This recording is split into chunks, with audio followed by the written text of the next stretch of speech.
An argument against the reliability of the Gospels is that Jesus taught in his native language of Aramaic, but the Gospels are written in Greek. Much could have been lost in translation, so the Gospels cannot contain the original words of Jesus. But this might not be entirely true.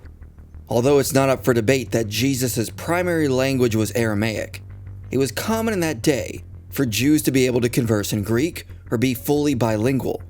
In fact, when we look at the culture and the teachings of Jesus within the Gospels, we find some interesting evidence that Jesus often taught in Greek, which means the Gospels likely preserve some of the very words of Jesus, and the rest would have been easy for the apostles to translate.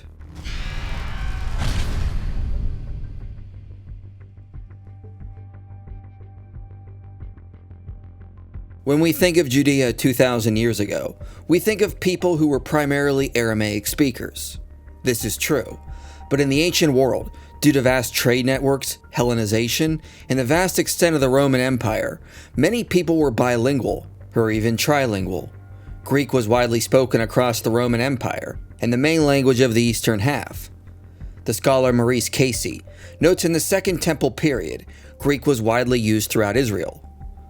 By the time of the Maccabees, many Jews had Hellenized, a process which included the building of a gymnasium and undergoing aspects of Greek education. We must infer that assimilating Jews in Jerusalem learnt Greek. According to Stanley Porter, 68% of all the ancient Jewish inscriptions from the Mediterranean world are in Greek. In Judea, it's estimated that 55 to 60% of all of them are in Greek. In this period, Jerusalem's ruling council was called by a Greek name, the Sanhedrin. Peter William van der Hearst said, "The first impression one gains from these data is that Greek was the language of the great majority among the Jews in the imperial period, probably of more than 2/3 of them." The Essenes, the Jewish sect that lived in the wilderness, had Greek copies of the Hebrew scriptures. Given their conservative stance on Jewish law, it is unlikely that they would have used the Greek language if it was not already a long-standing practice. Evidence of Greek is found at Masada, and we have found more ostraca in Greek from the region than in Aramaic or Hebrew. There is also good reason to think Greek was common in Galilee. Matthew referred to it as the land of Gentiles. Greek was used in the court of Herod Antipas, and was widely used in the cities of Sepphoris and Tiberias. Both of these cities were close to Nazareth. Scholars like Casey, Porter, Key, and Gleaves list a ton of additional evidence that demonstrates widespread knowledge of Greek in the region throughout the Second Temple period. So it's reasonable to infer Jewish tradesmen like carpenters or fishermen would have known Greek living close to cities like Sepphoris, merely from cultural interactions and trade. H.C. Key said, "This means that for Jesus to have conversed with inhabitants of cities in the Galilee, and especially of cities of the Decapolis and the Phoenician region, he would have had to have known Greek, certainly at the conversational level." Greek had such a heavy influence on the region, Aramaic began incorporating Greek loanwords. Maurice Casey notes this does not demonstrate that Greek was the primary language of Judea. The evidence indicates Aramaic was the primary language for the inhabitants, but a large percentage of the population would have been bilingual, and most Jews would have probably been able to converse in Greek. Someone like Jesus, who was first a carpenter and then a rabbi, likely would have known Greek as a second language, given how widespread it was. Some scholars have even suggested Jesus also knew how to read Hebrew. Casey says, "General evidence therefore dictates that Jesus was brought up to speak Aramaic, and makes us take seriously the possibility that he also knew Greek and/or Hebrew." Stanley Porter said, "The archaeological, linguistic, and sociological evidence seems to indicate that the region was multilingual, including at least Aramaic and Greek in widespread and frequent use. Therefore, the likelihood that Jesus, along with most Gentiles and Jews, was multilingual himself is strong." Within the Gospels, there are also indications Jesus knew Greek. John mentions that Greeks wanted to speak to him. The implication is they expected to speak with him in their language. When the Jews were debating with Jesus and assumed he intended to go among the dispersion and teach the Greeks, the implication is everyone knew Jesus spoke Greek in order to potentially teach them. Many of Jesus' parables show familiarity with cultural aspects of trade and government from the time period. Much of this would have been conducted in Greek, which suggests Jesus knew the language in order to gain this knowledge he displays in his parables. Stanley Porter said, "In light of this accumulated evidence, which is overwhelming when compared to the equivalent Aramaic evidence, it is surprising that many scholars have not given more consideration to the hypothesis that Jesus spoke and even possibly taught in Greek. And furthermore, that there is a possibility, if not a likelihood, that we have some of the actual words of Jesus recorded in the Gospels." A.W. Argyle noted it is a mistake to assume there must be an Aramaic original behind all his words. Given the language's widespread use in the region, and the amount of Gentiles Jesus and his disciples interacted with throughout the Gospels, it is likely he taught in Greek, and many of these Greek teachings are preserved in the Gospels.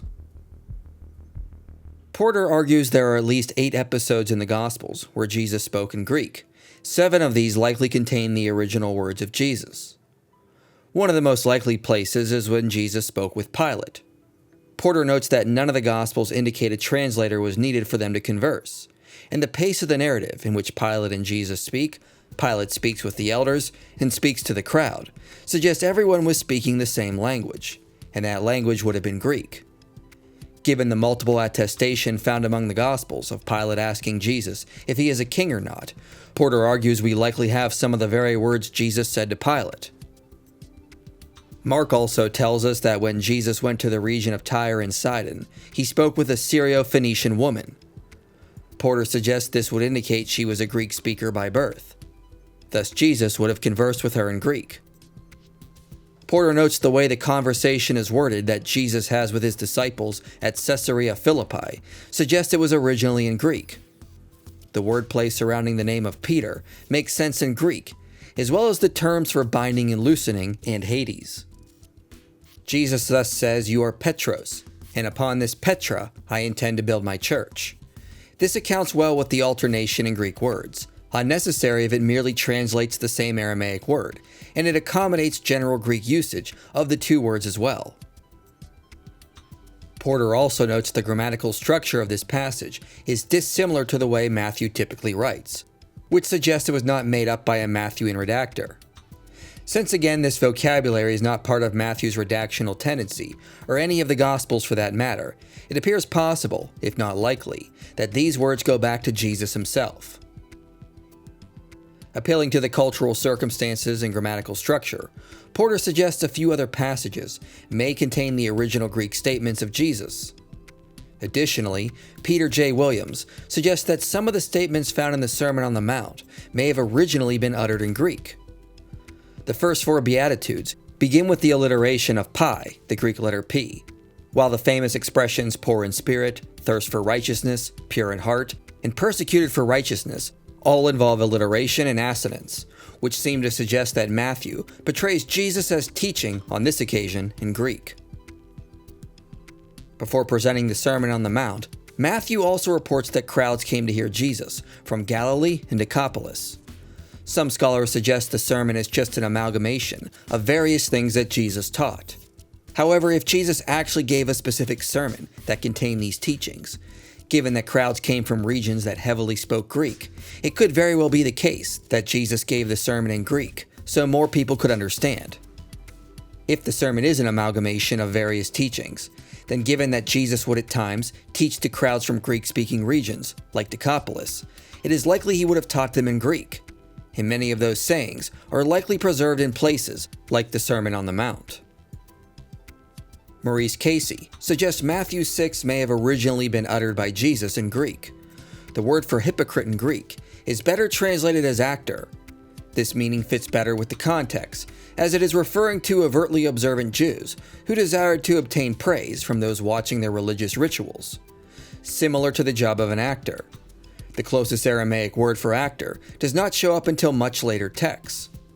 The sharper force of hypocrites also fits the dramatic imagery of Matthew 6:2-5, which clearly refers to the sort of behavior found in cities. We should therefore conclude that Jesus used this Greek word polemically. Casey suggests Jesus did not usually teach in Greek, but G. Scott Cleaves suggests it may have been more often than we realize. Gleaves notes in the Gospels, we have a few instances where the authors felt it necessary to translate the Aramaic phrase that Jesus uttered. This could indicate that when Jesus taught during his ministry, he primarily taught in Greek, and only taught in Aramaic when the listeners didn't know Greek well enough to follow along. And Mark may indicate this by reproducing the Aramaic saying and translating it for us when this occurred. Nigel Turner said, "If Jesus regularly taught in Aramaic, it is difficult to explain why St. Mark adopted the curious practice of reproducing only some, and not all, of his sayings in Aramaic. St. Mark gives no more than Talitha Kumi, Korban, Ephatha, Abba, Eloi, Eloi, lama sabachthani." One would think that the evangelist's reason for reproducing this particular selection of transliterations is that contrary to his usual way, Jesus spoke in Aramaic on these occasions. The reason why is not so clear, but on some of them, he may have been addressing individuals whose sole language was Aramaic. However, it's probably going too far to claim that Jesus taught in Greek, apart from the times a gospel author felt the need to preserve the original Aramaic saying. Maurice Casey notes at times, the Greek in Mark is hard to understand, and the words of Jesus make more sense as reconstructed Aramaic originals. There probably are underlying Aramaic sayings at various places in the Gospels that were not originally spoken in Greek. So we cannot conclude Jesus overwhelmingly taught in Greek. But it also doesn't seem correct to say that Jesus only taught in Aramaic. Given the cultural context, it is likely Jesus used both languages and would shift between them depending on who he was talking to. Moreover, given that Jesus' ministry was roughly 3 years long, he probably gave his teachings and parables at multiple times, in both Aramaic and Greek.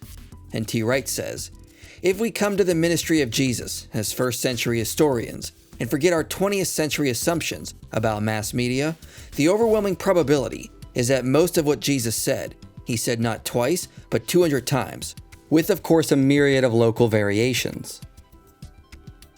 Additionally, the disciples of Jesus likely also understood Greek. Some of them went by their Greek names, which indicates Greek was common among the people that followed Jesus. In John 12, it records that Greeks asked Philip, which is a Greek name, if they could see Jesus, and given the context, they likely asked in Greek. This suggests the disciples spoke Greek and could have easily taught the gospel message to Greek speakers outside of Judea. Given their background, the early Christians would have been well equipped to accurately translate anything Jesus only taught in Aramaic. But even with this in mind, it is quite likely that Jesus taught in both Greek and Aramaic, and many of the words in the Gospels preserve the original saying of Jesus as he uttered it. The ancient world was Hellenized, and Greek was the language of the day. It makes sense Jesus would utilize a popular language among both the Jews and Gentiles to get his message out. When Jesus spoke with some Jewish individuals, like the Pharisees, he likely would have communicated in Aramaic. But when Jesus was speaking with a Gentile, or to a crowd, there was a high probability that he would have spoken in Greek, especially if people from Greek-speaking regions had come to hear him.